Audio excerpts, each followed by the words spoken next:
I'm Suzanne Desan from the University of Wisconsin, and recently defeated University of Wisconsin. We have four terrific panelists to speak about Lynn Hunt's work. We start first with Jack Censer, who is Professor of History and Dean of the College of Humanities and Social Sciences at George Mason University. He is a terrific guy and a terrific historian. I owe him, they're supposed to be short introductions, so I'll just talk really fast. Okay, oh no, we're being recorded on H-Grants, by the way, we have to speak up. I owe Jack actually a personal debt of gratitude because when I was an undergraduate, first becoming addicted to the French Revolution and writing a senior thesis on the French Revolutionary newspapers, I read his first book, Prelude to Power, The Parisian Radical Press, 1789-91, which was cogent and inspiring, and I thought, whoa, how cool! Maybe I should become a French Revolutionary historian. Anyway, he has dedicated his career to continuing pursuing fascinating questions about the press and about politics. He then wrote The French Press in the Age of the Enlightenment. And Jack is very bold about venturing into new fields, so he leapt across the Atlantic Ocean and into the 20th century, continuing his interest in the press and the media to write a book recently. It came out in 2010 that's about the DC sniper, the sniper from my hometown that traded. Almost from your neighborhood. Anyway, it follows the Washington Post, the TV news, international media, taking his work on the press into the very modern period. He has also written, together with Lynn Hunt, a book entitled Liberty, Equality, and Fraternity on the French Revolution, which produced, I don't know if people remember this, a CD-ROM that then became the website Liberty, Equality, Fraternity, a great source for primary sources for teaching on the French Revolution. The good news is I hear they're updating it. And finally, he is now writing a history of Memphis, of his hometown, from the period of Elvis to the assassination of Martin Luther King. Okay, so Jack Censer. He's going to speak about what? Lynn and the French Revolution. No, Lynn and everything. Lynn and everything.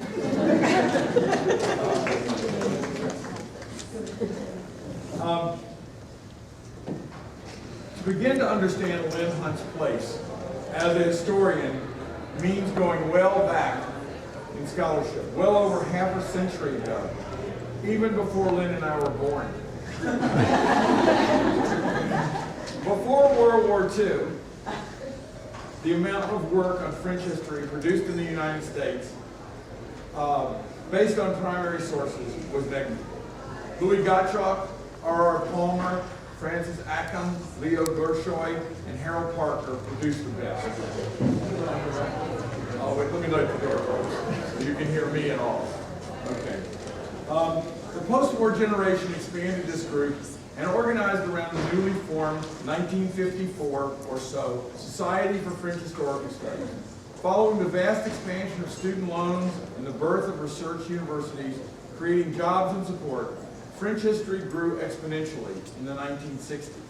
It was during this confluence of opportunities that Lynn Hunt entered the profession, but trouble lay ahead.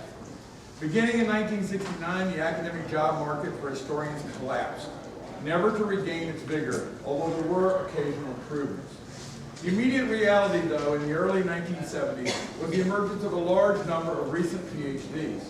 Imbued with a commitment to archival research, this group would soon push original scholarship into many nooks and crannies of universities that had heretofore mainly stuck to teaching as their purpose. The impact of the PhDs on the historical profession was even more profound. Those with jobs and those without sought to present their research, but found French historical studies, this organization, hierarchical, providing few possibilities as its convention primarily relied on plenary sessions. In short order, scholars outside the Northeast Corps created the Western Society for French History, and in the South, the Consortium for Revolutionary Europe then. In fact, in response to the competition from these organizations, SFHS, by the mid-1970s, opened up its conference to direct participation by newcomers. In this more bumptious and competitive scholarly environment, the boomer generation experienced a wide variety of circumstances as it emerged from graduate school and claimed academic positions. Spurred by competition and lured by cheap and efficient air travel, these fledgling scholars had greater access to archives, to native French historians, and to France itself. They aspired even more than previous generations to participate fully in international debates over French history. Among this expanding community of American historians, Lynn Hunt, having received her PhD at Stanford in 1973, I think, burst on the scene. Not that she got it or not. She was instantly identified as a rising star in the profession, starting as a fellow at Michigan and winning the best job available that year and perhaps any other year at Berkeley. Yet she stepped into this setting very much and continues to be very much her own person. In fact, I first met Lynn at the second meeting of the Western in San Francisco in 1974. Sessions were much better attended then, this one accepted, as young historians jostled for attention, and even a session with 3 unknowns commanded a packed room of likely 50 to 60. One presenter had a particularly at one session, the presenter had a particularly difficult time of it, reading the talk with a good deal of anxiety.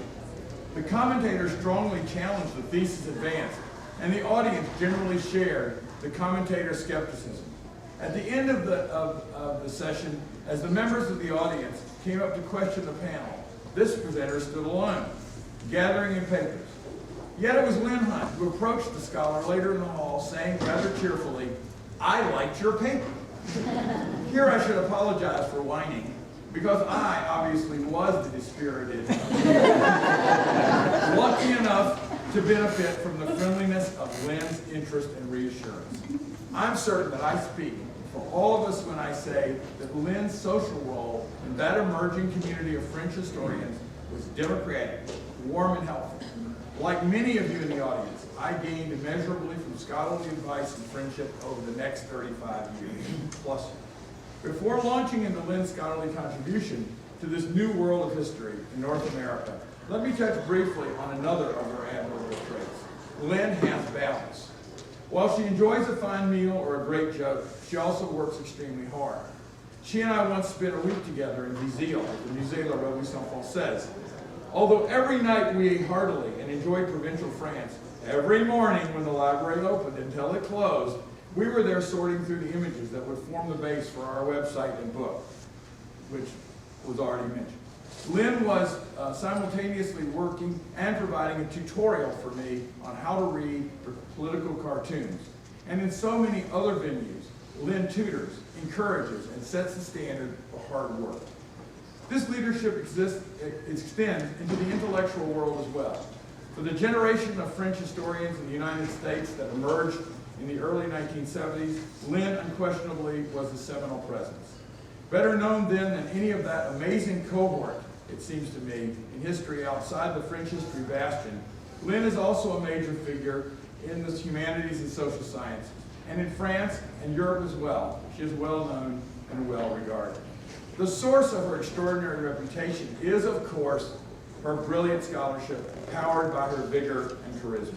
And that research resists easy categorization, not only because of its amount, but even more because of its range. It's not easy to summarize Lynn's work in a few pages, but I'll give it a try. French history in the United States in the era of Lynn's training had been strongly influenced by English scholars who generally advocated a social but non-Marxian critique of the dominant French Marxism interpretation. Early on, Lynn participated in this, bridging the Anglo-American and French positions, but definitely also working on a local and social explanation of revolutionary politics. Nonetheless, even here, she spotted an independent role for politics missing in much other work. She soon set out much more on her own. While the organization of the 1979 Consortium on the Revolutionary Era had intended a plenary session to be a confrontation between Marxists and their opponents In fact, the Anglo-American position had been so successful, at least on this side of the Atlantic, that the invited, who hailed from the US and the UK, found little to disagree about. Nonetheless, the event had its memorable moments, the stentorian tones and elegant phrasing of George Taylor, a confrontation between a chair and one panelist that culminated in the former virtually pushing the latter into his chair, and finally, in substantive terms, Simon Schama's vigorous argument about the autonomy of culture in making the revolution. Although Furet had already published Penser la Révolution the year before and privileged ideas over class, the book was not well known and had not yet achieved the impact it would in the next decade. In the discussion, Lynn advocated a related viewpoint that reflected current ideas, then labeled the linguistic turn. She remarked, giving a nod to E.P. Thompson, that perhaps classes, quote, invented themselves, unquote. She continued, quote, that is where I would see the significance of rhetoric, as Simon has brought it up, of how a group invents itself through its own rhetoric and creates its own identity, unquote. She later extended her thoughts on this event to a review of the session published in the International Labor and Working Class History, Later, Lynn and Simon, of course, went quite separate ways. Witness 1989 in Washington. But here we see that Lynn was already considering culture and its role. In the remainder of her contribution to the debate at that consortium meeting, she still invoked the power of class. But one can see the seed of her next and very important work, Politics, Culture, and Class in the French Revolution. It was this book that really indicated Lynn's avid engagement with cultural history. Although class, defined broadly, remains in the book, it's relegated to the second half. Thus, class did not appear causal in the same way as it usually was cast. While acknowledging Furet, Lynn's book differed by focusing far more on culture than ideas, as he had. The immediate impact of politics, culture, and class was sensational. I recall in the summer after its publication and being in a BN, numerous readers were carrying it around like a little red pup, which it was by virtue of its cover and by influence on scholarship. Those of you too young now, of course.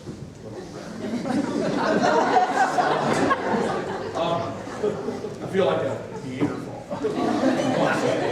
In politics, class, and culture, as well as the family romance of the French Revolution, Lynn began, or at least gave, the essential impetus to the construction of a cultural history of the Revolution. The family romance of the French Revolution was far more controversial for its embrace of Freudian theory as its organizing framework. But Lynn's study represented a revolution very much in the symbiotic relationship with previous and new understandings of family. The revolution erupted, waxed, and then waned in concert with deep emotional circuits connected to views about the family. This is not the place to pour over specifics, but suffice it to say that these two books by Lynn constituted a history where specific elements of culture played critical roles in refining the revolution. Worth noting as well, in the second of these two works, was her use of gender, which helped to set a new scholarly agenda around this theme. Her investigation of the portrayals of Marie Antoinette was one of Lynn's most elegant and influential contributions. These books launched Lynn into other cultural subjects, and she edited works whose contributions took both culture and gender beyond French Revolutionary history. She wrote on pornography and time. She edited and co-edited two absolutely critical books, The New Cultural Turn, 1989, and a decade later, Beyond the Cultural Turn. The introduction and essays did much to apprise other scholars of what the linguistic turn did definitively by this time, reshaping humanity and much of the social sciences could mean. But Lynn, who earlier had deviated from prescribed direction, also kept significant distance, or at least raised concerns about the rebellion in epistemology and method proposed by cultural history.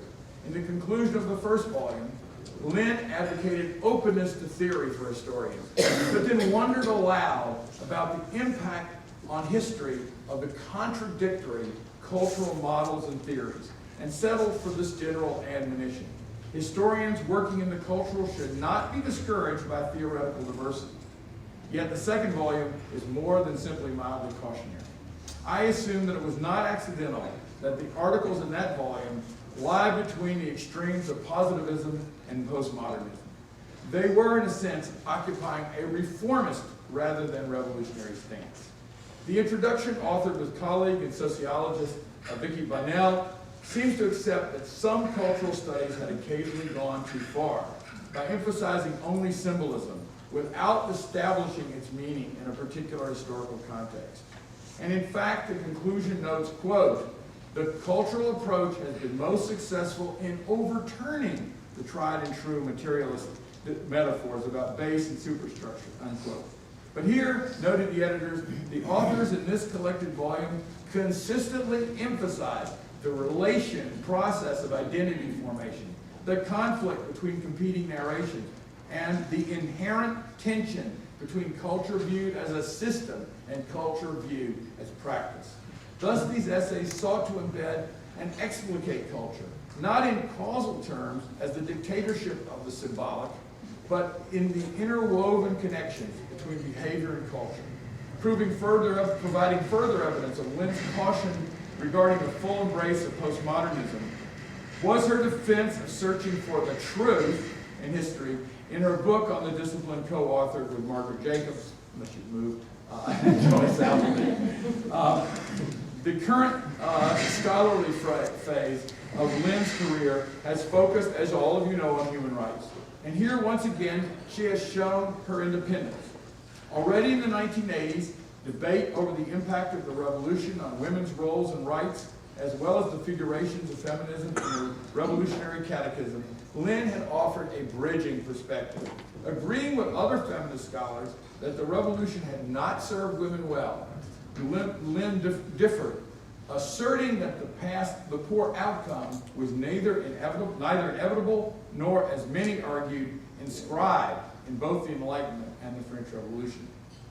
Now, when she initially emerged in her new study of rights, most evidently in an edited book, Human Rights and Revolution in 2000, she also acknowledged differences with postmodern scholars who did not rise to a defense of human rights.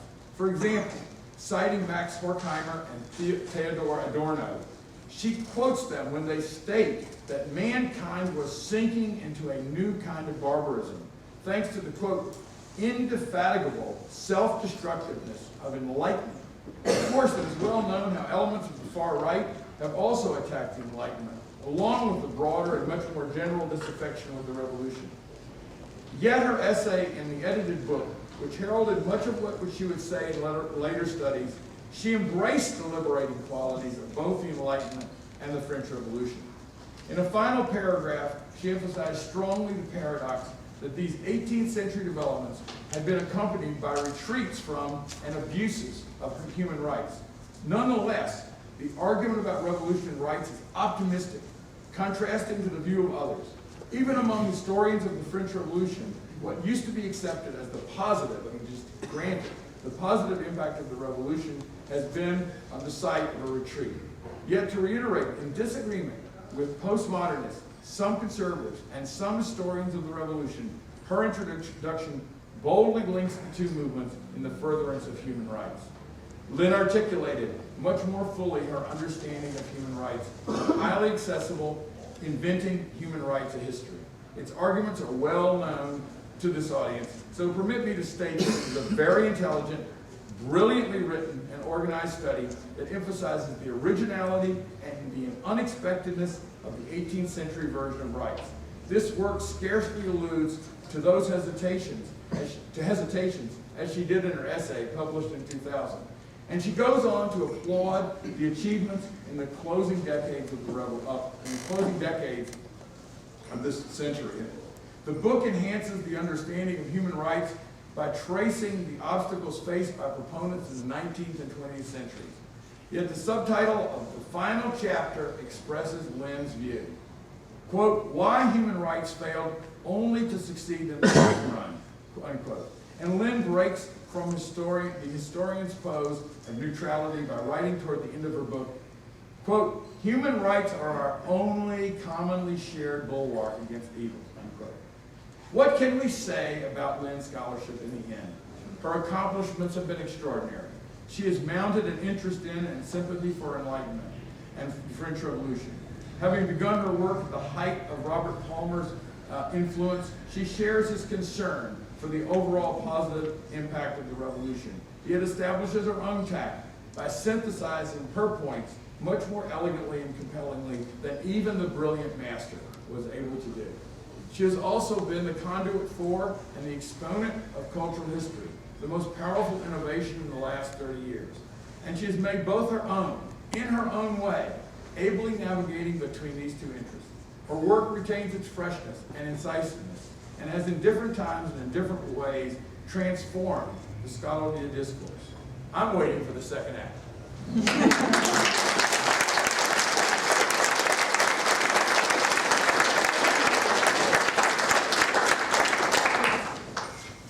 Okay, our next speaker will be Antoine de Baecque, who is professor of film at Nanterre. He is a scholar and a thinker of great range, an expert on French cinema and also the French Revolution. I have an image of Antoine de Baecque from, I guess, probably the early 1990s. He'd show up at the BN with this gigantic computer. I don't know if people remember this. It was huge. It was like 20 pounds. And he'd sit there, he'd look at the ceiling, and then these brilliant works. I don't know exactly how his mind works, but the way I imagine it is that on one half there's this sort of explosive power of the revolution, energy of the revolution. On the other half, there's all this visual complexity of cinema, and the two collide to produce this amazing scholarship.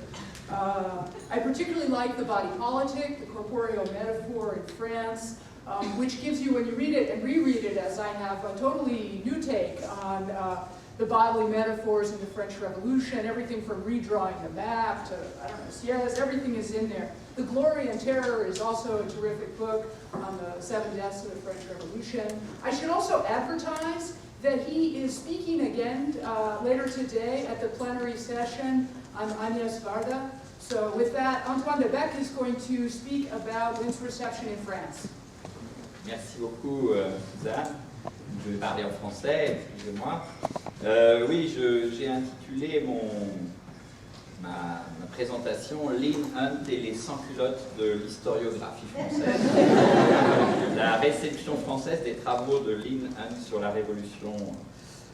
Je commence évidemment, chère Lynn, par un souvenir personnel, notre première rencontre, le 15 octobre 1988 à Rouen, en Normandie. Je m'en souviens comme si c'était hier, car ce fut un coup de foudre intellectuel. L'un de mes tout premiers colloques intitulé « Les processus de socialisation de l'homme moderne ». Et toi, tu étais invité d'honneur, puisque tu allais prononcer la conférence plénière inaugurale « L'axe masculin-féminin dans le discours révolutionnaire ». Et là, dès les premières minutes de ta conférence, tu dis cela. Dans un article récemment paru dans la revue d'histoire moderne et contemporaine, Antoine de Baecque a souligné l'importance de la personnalisation des images du corps politique. Cette personnalisation est pour lui un moyen d'éclaircir le jeu politique et de motiver les masses urbaines. Personnaliser à l'extrême l'univers politique voulait dire donner un corps avec tout ce qu'il impliquait de tares et de valeurs corporelles des figures. De Baecque insiste sur le fait que le discours politique opérait comme une véritable machine à élaborer des personnages typés en grande partie imaginaires. Le discours révolutionnaire était une véritable mise en scène des corps, où le but était de rendre le corps de chacun des protagonistes le plus immédiatement déchiffrable. Moi, j'avais 25 ans, c'était mon premier article publié, et une grande universitaire américaine venant de Penn l'avait lu, et en parlait dans sa conférence devant 200 personnes, mon premier colloque du bicentenaire, devant mon maître Michel Vauvel. J'étais, comme on dit en français, baba. Et tous les autres étaient jaloux. Et tu as toujours eu, Lynn, l'art de la rencontre, égalitaire et symétrique, chaleureuse et généreuse, que tu accommodes avec tant de talent. D'une certaine façon, cette rencontre, c'était la naissance de ma vocation intellectuelle pour les États-Unis. J'ai lu, il y a plus récemment, la naissance de ta vocation pour la France, et plus particulièrement la France révolutionnaire, dans ton beau texte « Quand l'imagination rejoint la réalité », du Mid-Ouest à Paris, publié dans Why France, Pourquoi la France. Je cite, « J'avais 16 ans quand Scott Fitzgerald m'ouvrit la porte de la France. C'est parce qu'il avait grandi à quelques rues seulement de notre maison à Saint-Paul, dans le Minnesota, que la curiosité me poussa à lire Tendre et la nuit, dont l'action se situe sur la Côte d'Azur. Un roman conduit vite à un autre, puis à un autre encore, et j'ai eu tôt fait de dévorer tous ceux de Fitzgerald, puis toute l'œuvre d'Hemingway, de Stein, et du reste de la génération perdue des Américains expatriés à Paris. Sans Fitzgerald, la France aurait été pour moi ce qu'elle était pour n'importe quel autre enfant qui avait grandi dans le Mid-Ouest des années 1950, rien de plus qu'un lieu lointain et vaguement prestigieux sur une autre partie de la Terre. Puis, dans le même texte, tu évoques les cours à Stanford du charismatique Karl Weiner, qui racontait staccato et dans tous les détails la chute de Robespierre, ton premier travail de recherche sur Saint-Just, tes lectures plus politiques, Marx ou épistémologiques, Starobinsky, Lévi-Strauss, la conduite de Philip Dawson et son séminaire sur la terreur, et enfin, la, je cite, griserie de la découverte de Paris en septembre 1970, mais aussi la déprime sévère qui peut l'accompagner, je te cite. Il y avait le miroitement des rues après la pluie dans les lumières du soir, la différence entre un chèvre sec et un mi-sec, les églises romanes en Bourgogne et le monde des livres. Il y avait aussi l'envers du décor, la peur persistante d'utiliser le mauvais mot, la mauvaise expression, de ne jamais entrer dans les chaussures et les vêtements français, d'être condamné à détonner toujours. Jamais je n'ai été transporté de bonheur comme en France et jamais déprimé à ce point.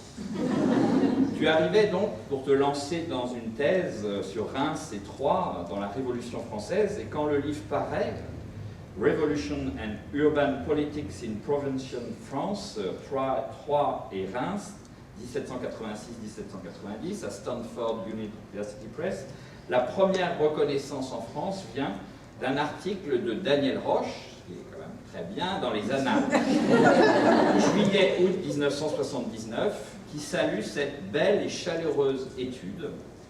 Je cite, « L'intérêt de cette lecture comparée du destin des deux villes entre 1786 et 90 repose sur la différence de leur trajectoire politique. Reims pacifique ou presque, Troyes tumultueuse et bouleversée. Cette évolution contrastée permet à l'auteur de s'interroger sur les variables causales du jeu politique national et de confronter l'évolution des réalités locales aux changements généraux de l'Ancien Régime à la Révolution. Bref, de questionner deux ensembles sociaux sur leurs choix fondamentaux. Il y a un reproche, cependant, sous la plume de Daniel Roche, ce qui est normal dans le cursus honorum, tout le monde passe par là, surtout dans les annales, reproche d'un maître. Mais ce reproche est tout à fait étonnant. Je cite, Lynn Avery Hunt offre un très beau dossier quant aux instances économiques et sociales, mais on reste un peu sur sa fin, sur les données culturelles du problème. Redonner aux politiques son autonomie ne signifie donc pas que l'on puisse faire l'économie des analyses de structure. Reste enfin, je cite, encore Roche, à suivre l'évolution des comportements, des gestes, des représentations qui, comme le souligne l'auteur en sa conclusion, montre la permanence du rêve de la participation claire de tous les citoyens aux affaires culturelles et politiques. Donc ce reproche, cet avis de Daniel Roche est en fait comme ton programme à venir, étudier la culture politique révolutionnaire. 1789 est une ligne de fracture politique. Est-ce une date culturelle? Les formes, les habitudes, les représentations, les productions, les pratiques culturelles s'ordonnent-elles autour de 1789 et de la Révolution? Le bilan au premier abord peut paraître décevant. Il a été jugé comme tel pendant longtemps par une tradition qui, de Hippolytaine aux défenseurs du grand art, de l'art noble, ont méprisé les inventions culturelles proprement révolutionnaires, l'imagerie, mais aussi les peintures, les architectures, les romans, les hymnes engagés sous la bannière républicaine.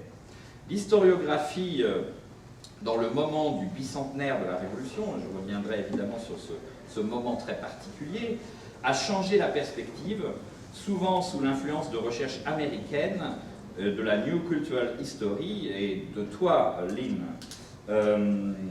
Vous avez, toi et d'autres, que je ne citerai pas, qui sont nombreux ici dans cette salle, pris au sérieux la culture révolutionnaire, puis le projet culturel de la République de l'an 2, y discernant, je te cite, l'une des aventures intellectuelles les plus originales et les plus ambitieuses de tous les temps, parlant, je te cite encore, de poétique révolutionnaire, pour désigner cette passion politique qui saisit les différents domaines de la culture, multipliant les études sur la presse, l'éducation, le système symbolique, les rituels de laïcisation, d'acculturation, célébrés par un pays qui croit à son propre recommencement. Le livre qui découle de ce travail, Jacques l'a signalé, Politics, Culture and Class in the French Revolution, en 1984 à Berkeley University Press, est évidemment très important, avec sa trilogie fameuse, ses chapitres rhétorique, symbolique, imagerie. Cela définit ainsi une nouvelle poétique politique de la Révolution française.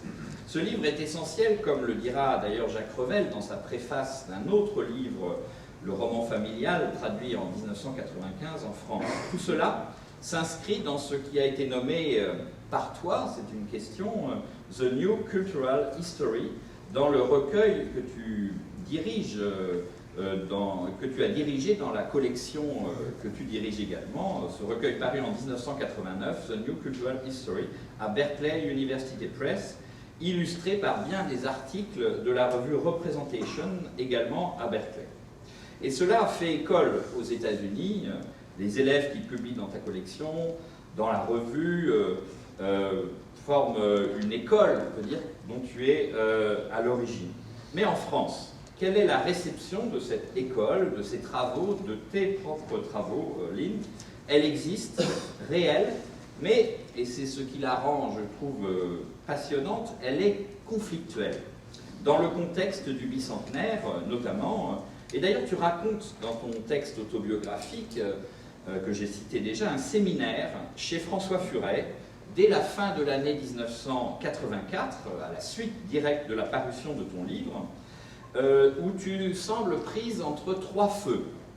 Furet, qui t'accueille, qui t'a influencé par sa remise au centre du politique, mais que tu critiques tout de même avec un certain cran, avec un certain culot, je dirais, dans le lieu même, dans le Saint des Saints, dans le temple de l'Institut Raymond Aron. Tu mets l'accent, toi, plus particulièrement sur les emblèmes, les symboles, les pratiques, le côté matériel de cette culture politique que tu reproches à Furet de trop négliger.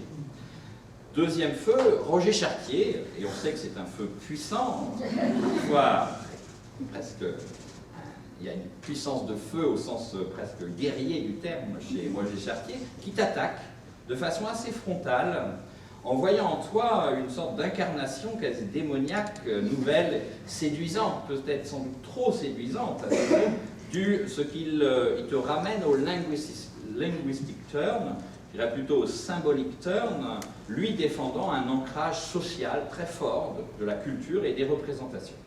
Enfin, il y a là, présence exceptionnelle, Claude Mazoric, aux sortes d'ennemi héréditaire, en plein cœur du camp Furet, qui est là, que Furet a invité, témoigne d'une certaine ouverture de Furet qu'on présente trop souvent comme quelqu'un un peu dogmatique. Il y avait un dialogue chez Furet possible avec l'autre, avec l'adversaire, avec le jacobin pur et dur, qui se retrouve là exceptionnellement chez l'ennemi pour te séduire en fait. Une sorte de danse du ventre jacobine. Et les jacobins sont en train, on le sait, de perdre le combat idéologique, politique de la Révolution française avant même le bicentenaire. Et ils veulent gagner celui de la culture révolutionnaire. Il y a un investissement très fort à l'époque, au début des années 80, jusqu'au bicentenaire, chez Vauvel, chez Mazorik, chez les jeunes jacobins, sur l'histoire culturelle de la Révolution française. C'est là où ils voient le terrain de résistance à la pensée de Furet. Et le symbole de cette séduction, c'est justement ce colloque de Rouen dont j'ai parlé, où tu étais, en octobre 88, invité par Mazorik comme placé en exergue la conférence inaugurale. Et dans son rapport de présentation du colloque, écrit en 1985, il est très clair là-dessus. Il dit, comme l'a montré Lynn Hunt, les révolutionnaires étaient mus par le souci de justifier l'ambition prométhéenne des origines, de la rupture, de la politique du pouvoir constituant. Ils ont donc inventé une culture politique. Cette culture politique s'écrit ici avec les guillemets que tu mets, toi, Lynn Hunt. C'est une citation directe. Alors ta force par rapport à ce trio, c'est évidemment de ne pas choisir. C'est la distance de l'américaine, et c'est aussi ta propre, je dirais, générosité et sociabilité qui te permet de travailler avec tout le monde. Avec Furet, évidemment, Mona Ozouf, avec Vauvel, avec Mazorik y compris, mais aussi peut-être que cela a été une forme de danger. En tout cas, on peut comprendre pour cela aussi le fait que tu as été évidemment scandaleusement peu traduite en français, car tu n'appartiens finalement à personne en France. Tu appartiens à tout le monde, mais à personne en propre. Et Politics, Culture and Class, alors que cela aurait été absolument logique et je dirais presque naturel de traduire ce livre extrêmement important, n'a jamais été traduit, malgré quelques tentatives, en français.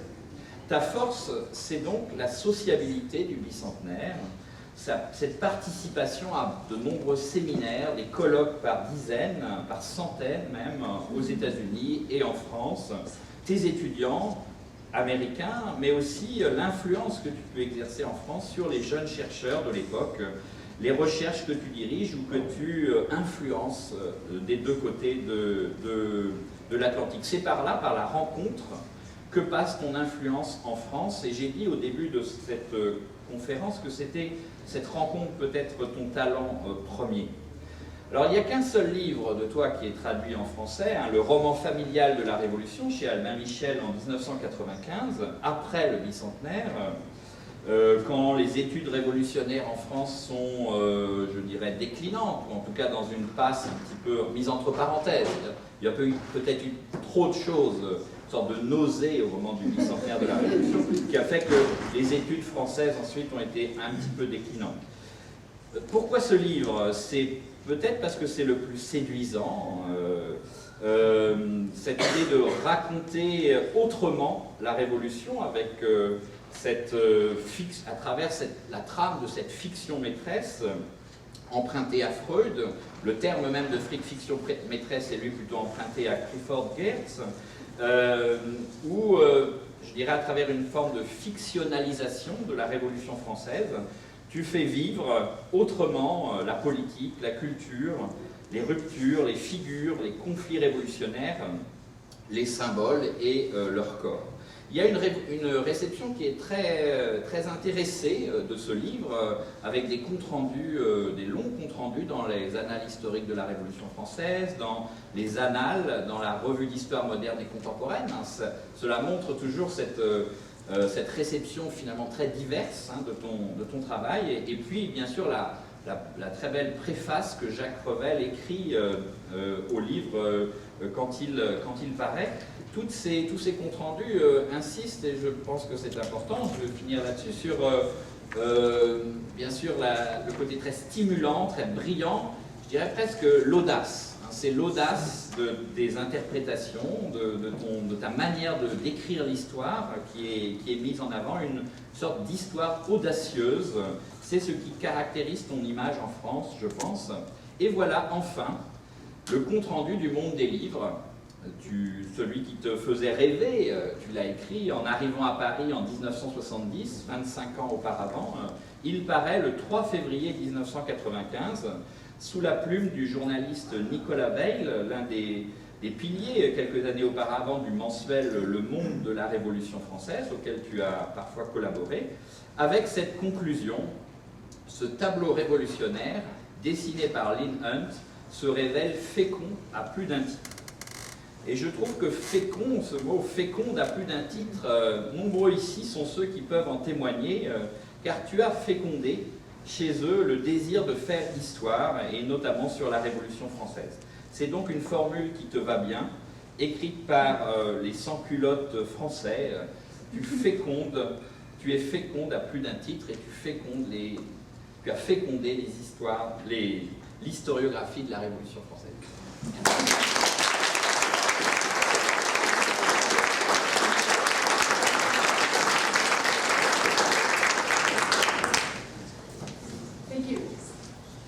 Our next speaker is Paul Hanson, who is professor of history at Butler University. He is a premier specialist of French Revolutionary politics. And actually, I want to advertise his most recent book, Contesting the French Revolution, which I have upstairs and meant to bring downstairs. It's red. Anyhow, it's a great book. What it does is, I'm teaching in my grad seminar, it'd be great in undergrad classes too. It weaves together. Did you pay me or what? It weaves together a description of the history of the French Revolution with a discussion of the historiography. So it's really great. And my grad students who've read part of it already noticed, oh, he talks about the provinces a lot. He has written 2 books on the Federalist Revolt during the French Revolution, writing about politics with great subtlety, great precision, great sensitivity. I'm always asking him questions about political history during the French Revolution. He is also Lynn Hunt's former student, like myself. He is actually her very first student from Berkeley in the late 70s, early 80s. And those of us who are also Lynn's student are very happy to have Paul representing us to talk today about Lynn Hunt as a mentor. So, a lot to say, right? It seems like a long time since I spilled red wine on Lynn's carpet. Reception for George Taylor. I hope she's forgotten that by now. Perhaps some of her more recent students will tell me that she's constantly bringing it up.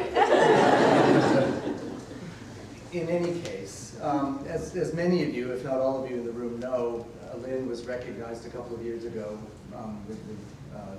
by receipt of the Nancy Lyman Volker Mentorship Award given by the AHA in that year specifically for her mentoring of graduate students. So to prepare for today, what I did was to send an email to Suzanne and say, send me all those letters that we submitted a couple of 3 years ago. So I've been reading the letters written by 35 of Lynn's former students and have pulled together just a few of the thoughts expressed therein to try and talk a little bit about Lynn as a mentor of her students.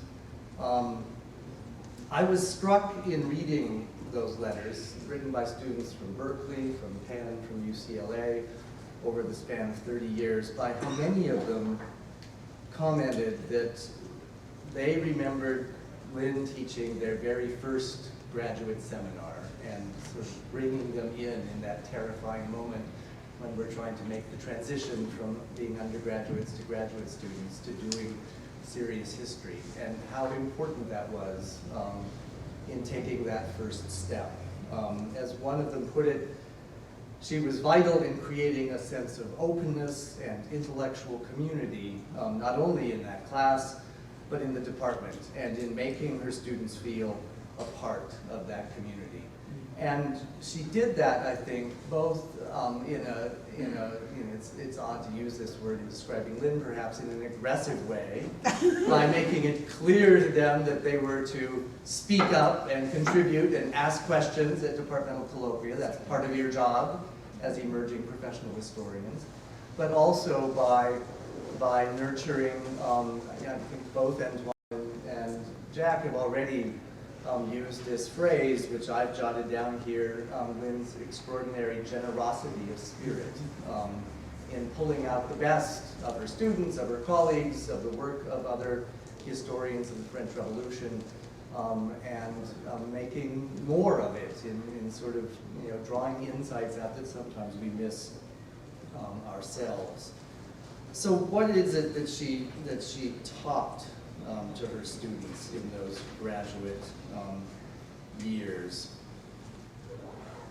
Lynn was the kind of teacher, one who always made sure that graduate students were aware of the relationship between how to do history and what to do with it. An interesting statement, a complicated one, I think. I'm not going to try and tease it out completely here, but I think it comes in part out of her own background, after having grown up in a household with a mother who was a member of the city council in Minneapolis-St. Paul. For Lynn, the politics of history, the history of politics always came together. There was always a reason to be thinking about historical questions that had to do not simply with the history of them, but what they mean to us today. Another commented that in Lynn, he, I believe, as I recall, found no narrow professionalism.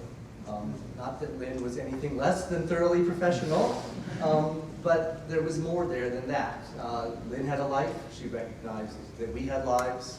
Those were important and mattered.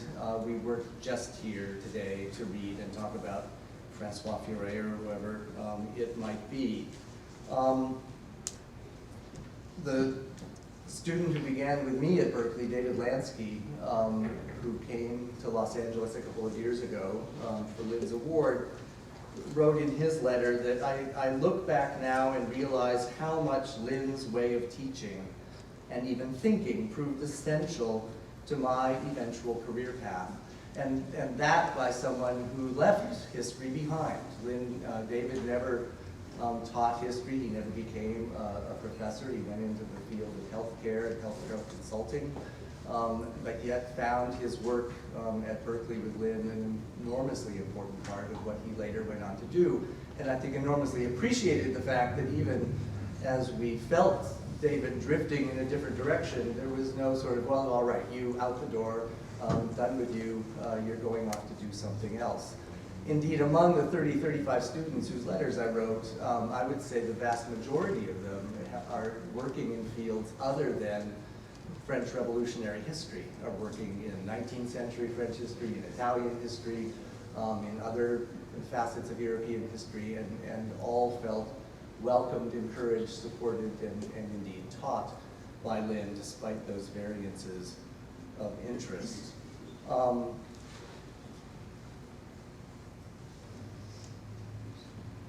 Lynn insists, and this is certainly something that struck me early in my years at Berkeley that I've always appreciated, and that you all have seen in her work as well, and in this way, certainly as a mentor, she practices what she preaches, an insistence on clear and cogent writing.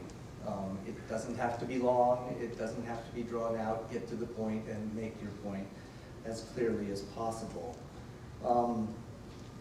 She commanded our respect and made us feel like younger colleagues. And certainly I felt that way back in 1970s, at a moment when Lynn was trying to earn tenure at Berkeley. David and I worked with her on an article that eventually appeared in the Journal of Modern History, and we did the scut work. We dug up information about these members of the Council of 500 and the Council of Ancients, and then we pulled it together and turned it into an article which, lo and behold, to our astonishment, had our names alongside hers, not in a footnote, but there on the first page, and in very tangible ways like that, but just also in the way that she interacts with students in the classroom and at conferences like this. We are always all colleagues together. Her ability to instill confidence in both graduate and undergraduate students. There's nobody in the world more lacking in confidence than first-year graduate students, unless it's university professors. And then I think understood that very early on in her career. It's why so many people describe her as being compassionate yet exacting. Lots of people in these letters commented, you know, Lynn saw what I was trying to argue before I did. You know, she found my thesis and told me what it was, and that helped a lot in the dissertation. Students, you know, also, I mean, it was not just in those seminars on campus or in the hours of advice given on, you know, what do you do when you get to the Bibliothèque Nationale or the provincial archives, but Lynn always sent her students away and then followed them as well. I mean, I certainly had her to Butler early in my career there to help with the development of a course that we were working on collectively as a faculty. One person noted in a letter that Lynn had admonished that a good book is a finished book. Certainly true. A finished book is not a book. So get it done, get it out there, because if you don't, the conversation may be over by the time you join it. Another wrote, in the most narrow sense, she taught me that being a good advisor is being able to find a seminar paper by a graduate student in your mailbox at 9 a.m. and having it back in the student's box with typed comments by noon. I would venture that this is a standard that most of us in the room have not met. I mean, some mornings Lynn does not even meet it herself, but she gets things done. Several people wrote in their letters that when Lynn came to give a talk on campus, or you know, early in their careers as assistant professors, one of the first things she would ask was, "Are you having fun?" But this was very important. This isn't just about a job, this isn't just about a career, that we should indeed find a way to enjoy what we're doing. Lynn never asked me if I was having fun. Maybe that's because she thought I was having too much.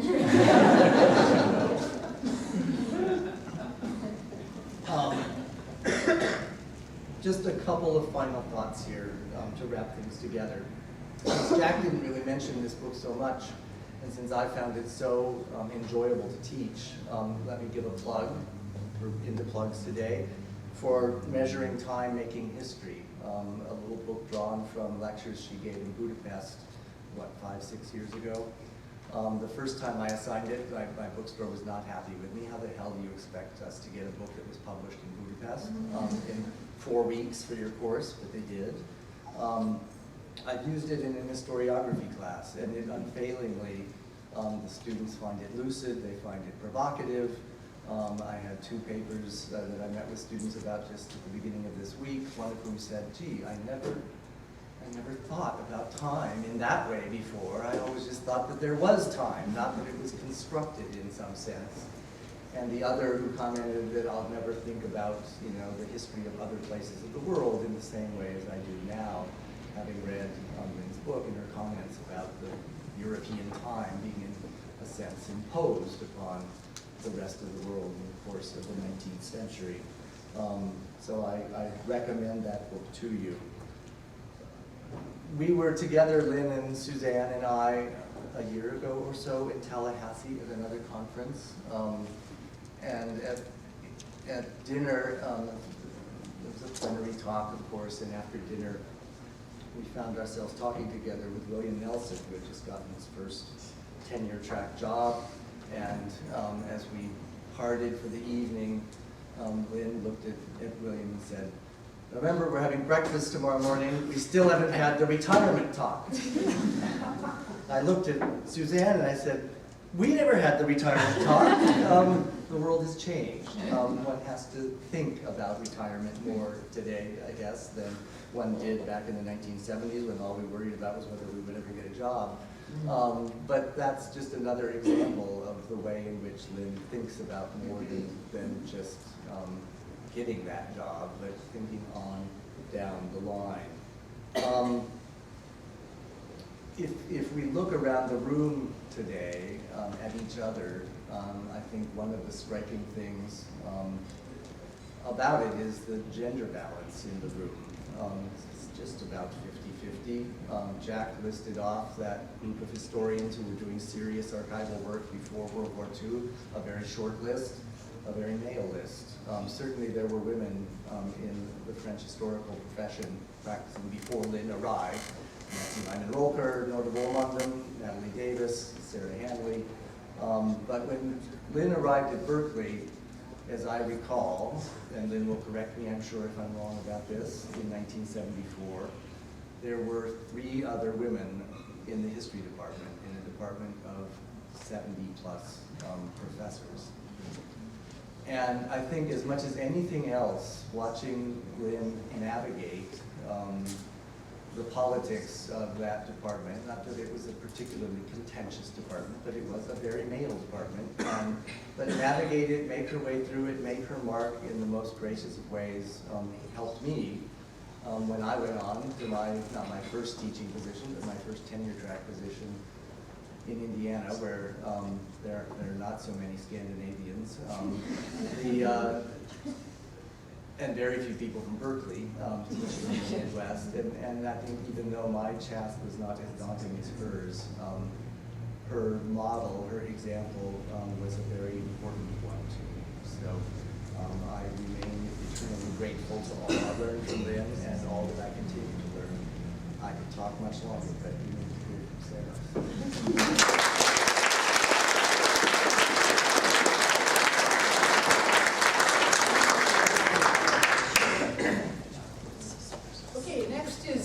Maza, who is Jane B. Long Professor of History at Northwestern University, batting cleanup. She has a nickname, you know, the Amazing Maza.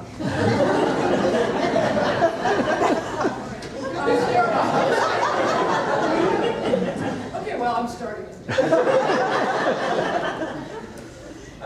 She's most known as a historian of old regime France, but she has strayed recently into the 20th century and has written Violette Nozière, A Story of Murder in 1930s Paris.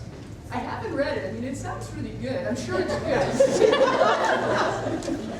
She will be, I'm advertising again, she is actually going to be in a panel that is filled with old regime historians who are working on the 20th century tomorrow at 1:45, right? So we can all find out exactly what's in there. I'm sure it's every bit as good as her work on the old regime, which is really stunning for its analysis of how, in the political imagination of the late old regime and revolutionary France, various social dynamics, gender, class, whether it's there or not, Sarah's interested in it. Sometimes it's there, master conservative, sometimes it's not, but for the bourgeoisie. Anyway, I understand by saying she's a class act.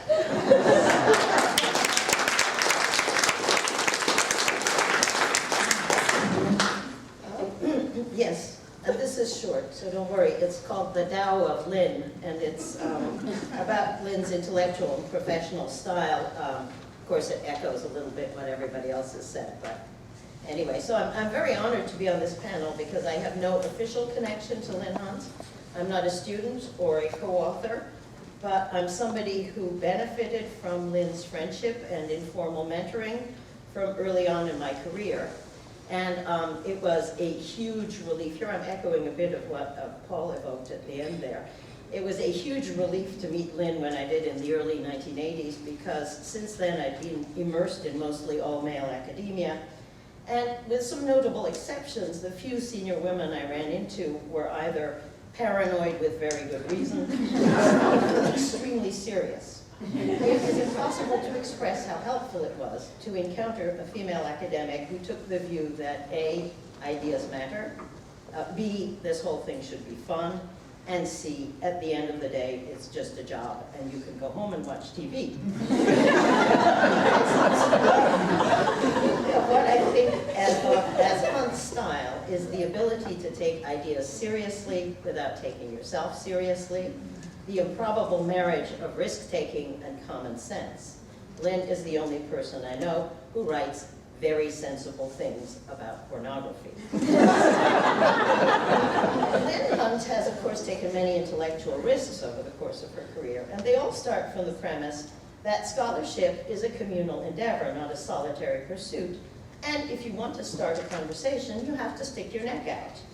And so she has done many times in many works, most famously perhaps with The Family Romance of the French Revolution.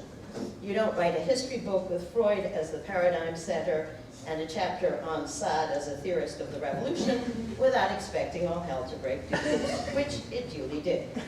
The family romance triggered all manner of reviews and forums. I suspect that we French historians most enjoyed Lynn's exchange with Colin Jones in French historical studies, which to people like us felt like watching Roger Federer and Pete Sampras at Wimbledon. Bliss. Colin began his article, and here, tip of the hat to Colin, the most brilliant title of all times. It was called A Fine Romance with No Sisters. With these words, everyone seems to want to talk about Lynn Hunt's bold, interdisciplinary, the family romance of the French Revolution, and to say some very strong things. Colin went on to say some strong things of his own. Lynn batted them back. I have to say here, it was a draw. What else can I say? And Lynn ended her essay, the pretense that knowledge accumulates best through the accretion of isolated individual instances of research has proven frustrating to many. I have learned as much about my own thought processes from readers' reactions to their printed form as I have from thinking them in the first place. It is because Lynn is such a social creature that she has a habit, almost a compulsion, to provoke. She has a genius for starting conversations, which she's done many times in commentaries on scholarship and the broader discipline of history.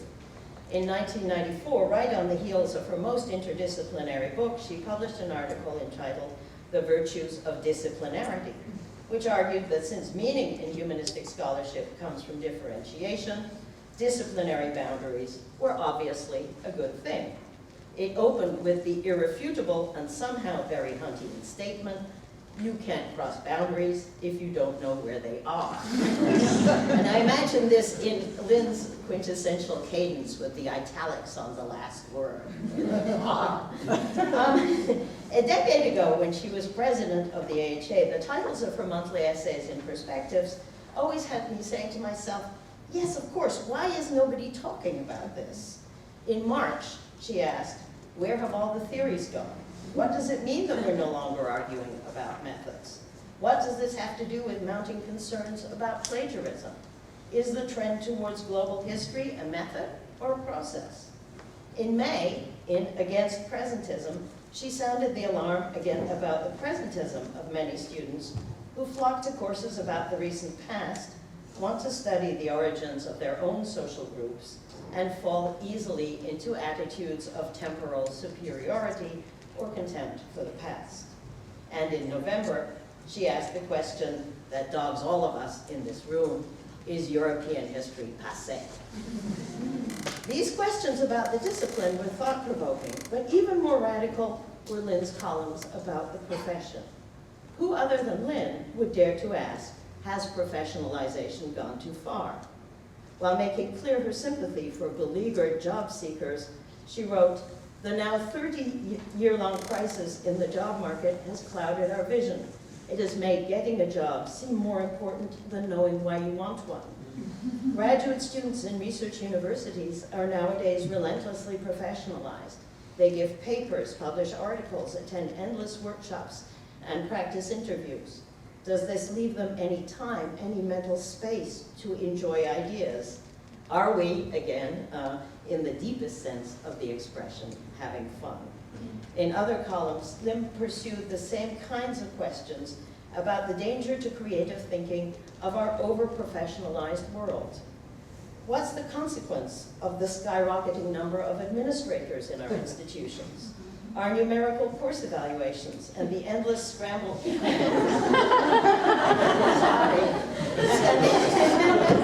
And the endless. They pay me to take this.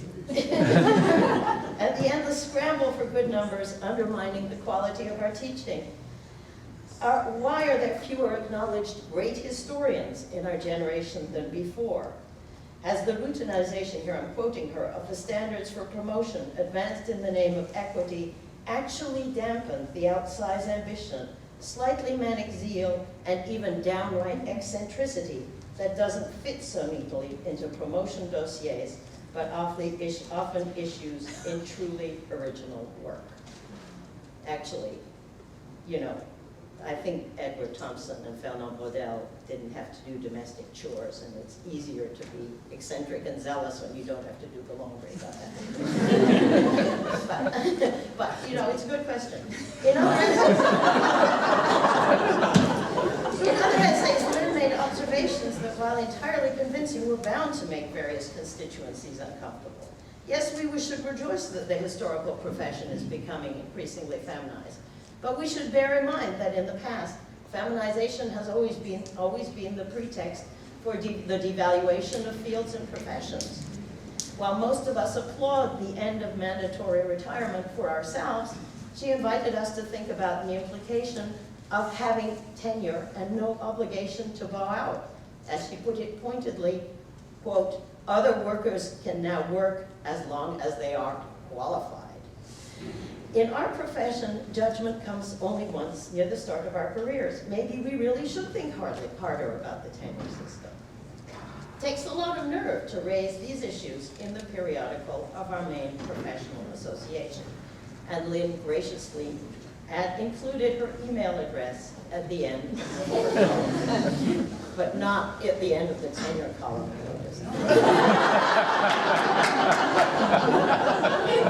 I'll add one more thing. I'm ending here about Lynn's intellectual and professional style, which I intend to be shocking. Her style is female. Yeah. She's a leader in a generation of women who, in the wake of Natalie Davis, taught the world of scholarship that you don't have to kill the father and usurp his power in order to claim your place in the field. You don't have to act out the family romance. You don't have to swear allegiance to one tribe or another. You can be a weaver, pulling together the threads of different traditions, instead of a hunter going for the kill. I've witnessed, and I'm going to echo some other occasion evoked by Antoine de Baecque, but I've witnessed a few memorable moments in Lynn's career, but none more so than the occasion I was lucky to be at in Paris in 1985, when leading French historians came together to discuss the work of a young American scholar. François Furet and his crowd were there, but so, I believe, were Michel Beauval, Claude Mazauric, and Maurice Agulon. It was the first time that these warring camps had been present in the same room, and they were all there to claim the Rising Star as their own. Her work, remarkably, had built a bridge between the innovative methods of the right and the political ideals of the left. It was one heck of a start to an amazing career.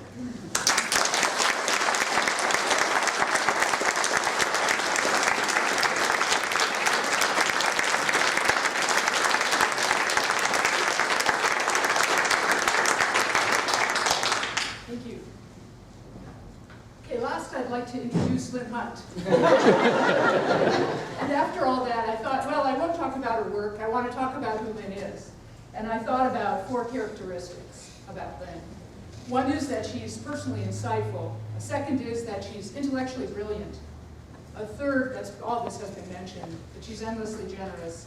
And the fourth, that you can count on her always. And as I started thinking about this, what popped into my head was geology, geological metaphors for Lynn.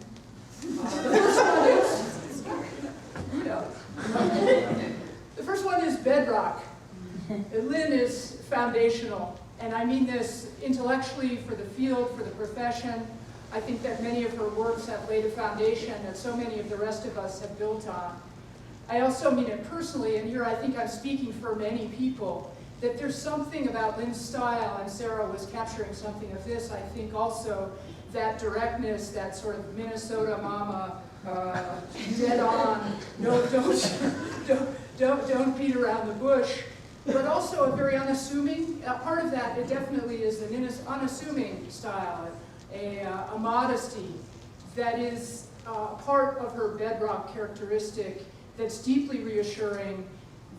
When you're her student, she reassures you or lays a foundation on many levels, criticizing, encouraging, supporting you in every way. But the metaphor of bedrock is not enough to capture her energy. It's not enough to capture either that brilliance or that generosity. So then I came up with this. Okay, get this. An aquifer, a big underground aquifer with a geyser. The aquifer is her generosity, and the geyser is her intellectual brilliance. spurting up, politics, culture, and class, family romance, and the French Revolution. Anyway, that continual way that Lynn has of giving to all of us, nourishing people's intellects, nourishing people's projects, their ideas. When I was a graduate student, she was endlessly generous. Believe it or not, I remember this, I find this hard to believe, she lent me her car to drive from Berkeley to LA to go to the first French Historical Study. She took the plane. Somehow I had a car. She found me an apartment. She obviously read endless piles of things and supported me and everybody else in so many ways. So Lynn as generous and brilliant. I couldn't find a geologic metaphor for her personal, insightful characteristic, her ability to perceive what's going on with individuals and to treat them with extreme sensitivity, which I think is really a hallmark characteristic of Lynn. So I will just end by thanking her on behalf of the whole room.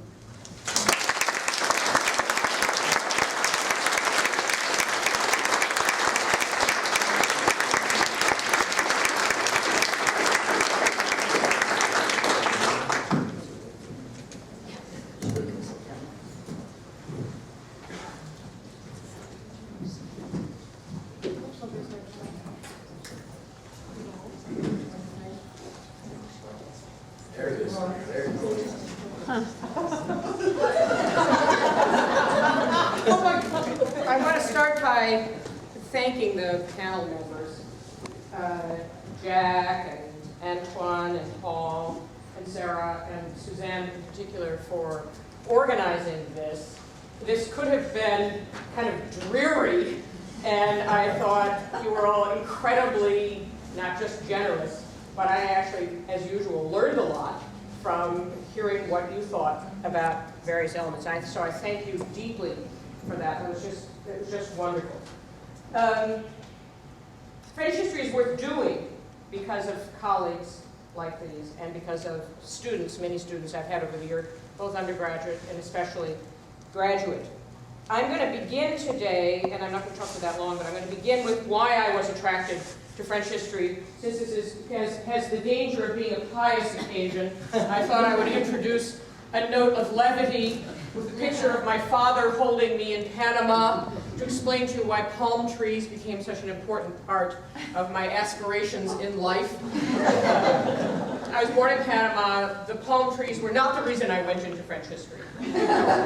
But my father, Richard, did talk about going to Phuket when he was in the Merchant Marine after he was kicked out of the Naval Academy and traveled a bit before he settled in Panama for many years. And of course, being in Panama, both my parents spoke Spanish as a result.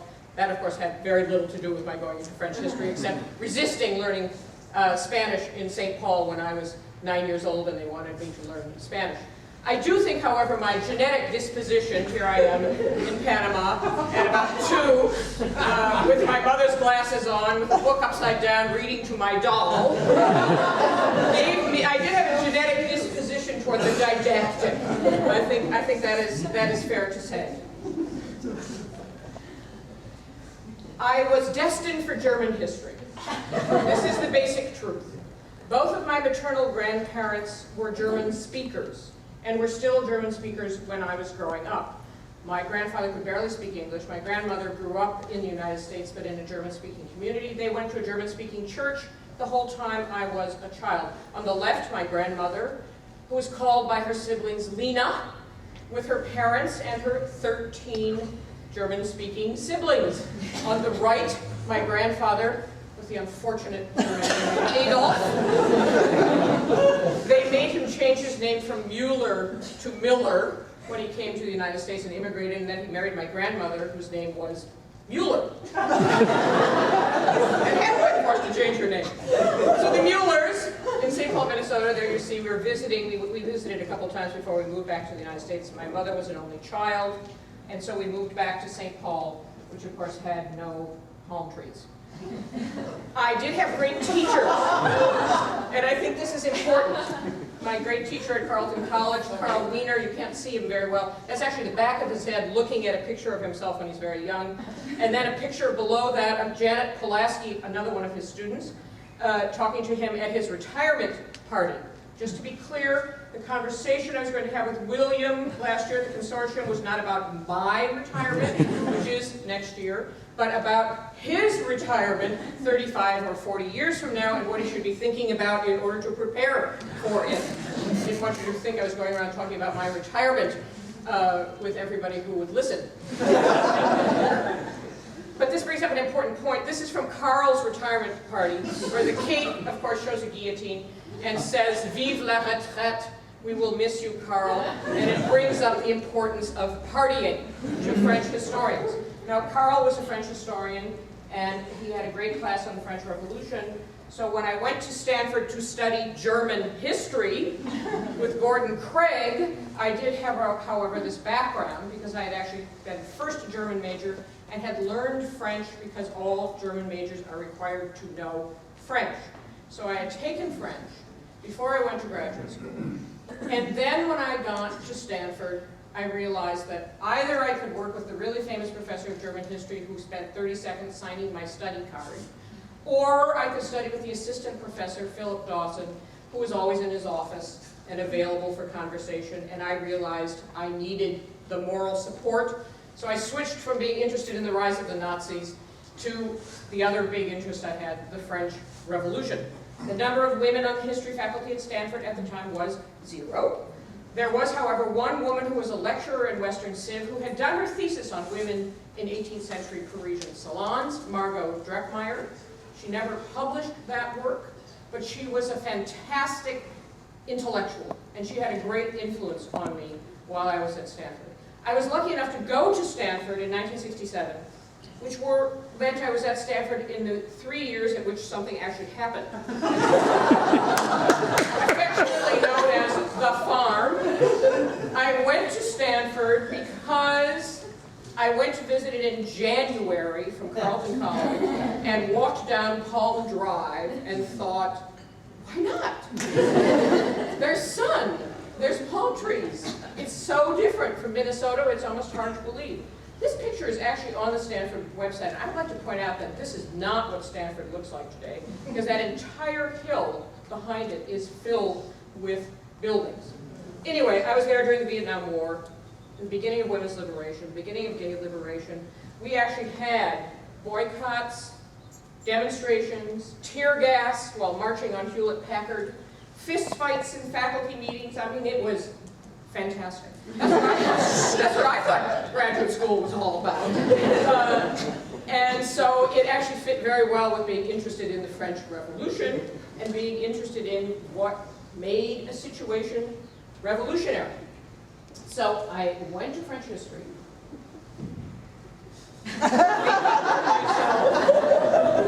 Quite explicitly, shall I go to the German archive or shall I go to Paris? Keeping in mind that I had never been to Europe when I went to graduate school. And I did not go to Europe until I went to do my dissertation research. I noticed no one brought up the famous fact that I do mention in the Why France essay, that the day I arrived, I had no hotel room, of course. I went to the Baecque, I got a hotel room. I didn't know anybody in Paris either, though I had the phone number of somebody. And I was promptly molested by the bellboy who took my bag into the elevator to take me up to my room. Molested, I was not raped. It was not as bad as that. The French are, after all, French. I was felt up in the elevator, and I thought, this is a very bad way to start this. Then I got food poisoning, but then, that was like the second week. I got food poisoning at some horrible Greek restaurant on the Rue de la Harpe, where I've never eaten since. And gradually met people and overcame, as Antoine mentioned so nicely about that essay, the depression that inevitably comes from being in Paris, having diarrhea, there's a toilet down the hall and that's all, and you don't know why you're there exactly, except that your only other choice is to go home and live with your parents. You do it. That's, by the way, the archives in Koblenz, which I have never been to.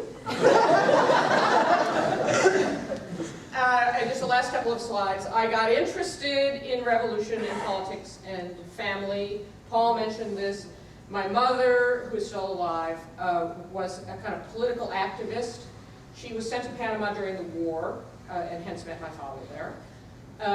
I have two sisters. She, after we left the house, then became a foster mother of teenage girls in trouble and made her way up politically from the PTA to the League of Women Voters to the City Council and to being a county commissioner.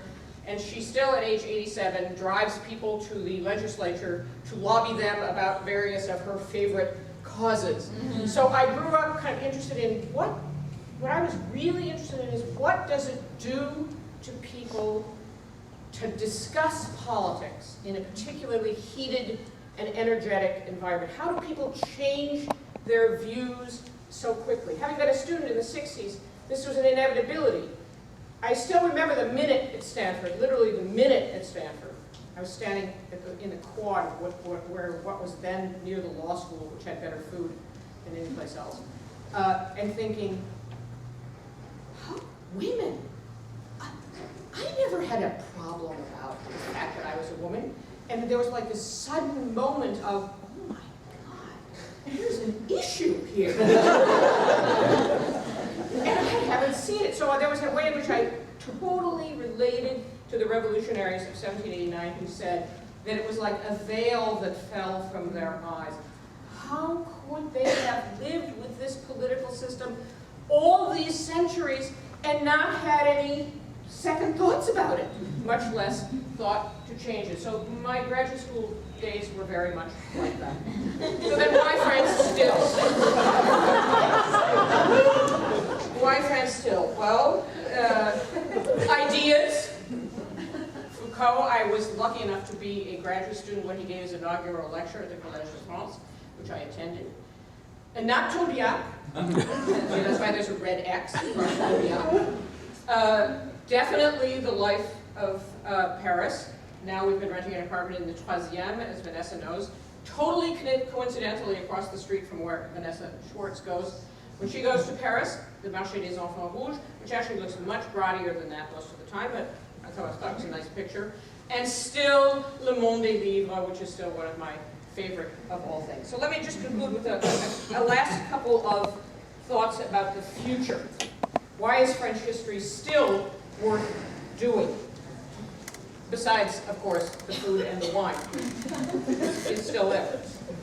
First, we have the advantage that now that everyone is interested in the global, an interest which I applaud, though I think has also some problems, French history is extremely well placed vis-a-vis the global, because the French are amongst the most imperial of all peoples, and certainly right down to the present, and have had always an incredible investment in the rest of the world, starting with becoming France after emerging from the Roman Empire and going on from there.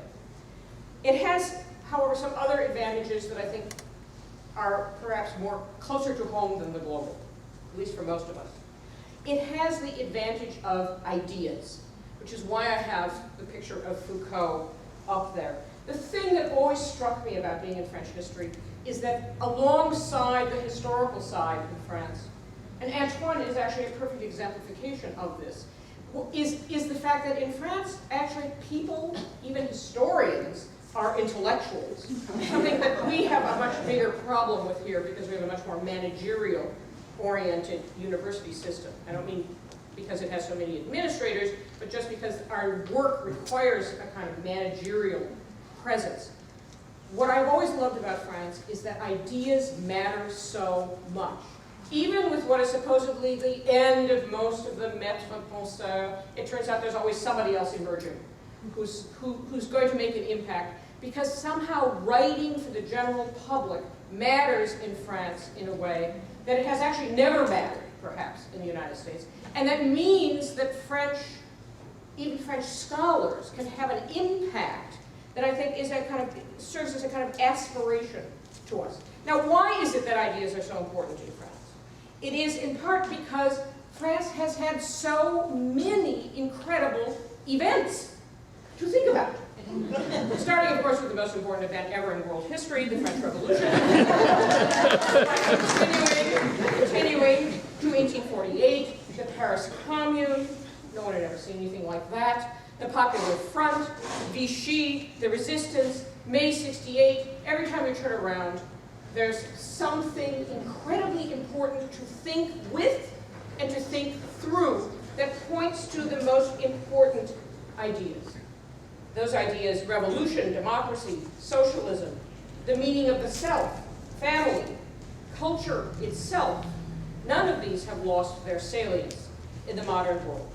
And then, of course, France remains one of the most important centers of culture, in part because it insists upon having this role, whether anyone else wants it to or not, and because its food, its wine, its life in the cafe, on the streets, even those yucky, horrible gray days, which are mainly most of the days in a year in Paris, provide sort of a window onto the problems of the world and to thinking about the problems of the world that I still would maintain nobody else's history can touch us in quite that way.